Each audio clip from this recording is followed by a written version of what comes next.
कि तेरा YouTube channel monetise हो गया, मुबारक हो गई, मेरी अर्निंग स्टार्ट हो गई सी।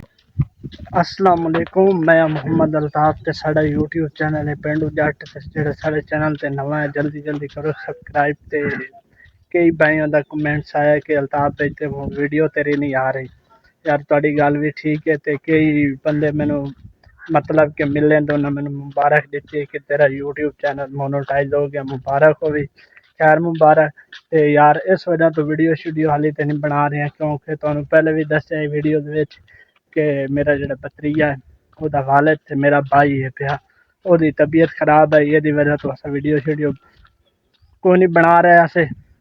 ते हुण ते इंशाल्लाह वीडियो शीडियो बनाई करसूँ ते तुसा सपोर्ट करनी है, जिवें सपोर्ट करते मेरा चैनल मोनेटाइज होया इवें थोड़ी सपोर्ट और कर दियो ते मेरी अर्निंग स्टार्ट हो गई सी ते थोड़े भरावां दी वजह नाल के मेरा काम शम चल जासी। ते इंशाल्लाह हुण वीडियो शीडियो भी पाई करसूँ।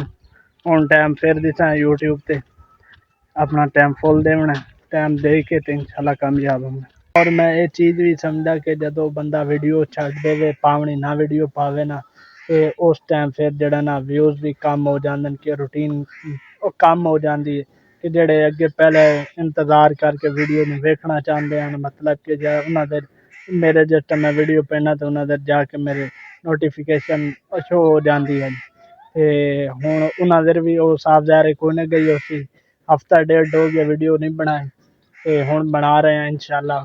कोई एक दफ़ा मेरे व्यूज़ तो अगे भी घट आन ते हुण फिर घट जासे, फिर इंशाल्लाह आहिस्ता आहिस्ता नाल मेरे व्यूज़ बढ़ जासे। ते तुसां भी दुआ करनी है मेरे भरा दे हक च ते सारे दुआ करे सो कि अल्लाह ताला उन्हें जेड़ा ना शिफा देवे।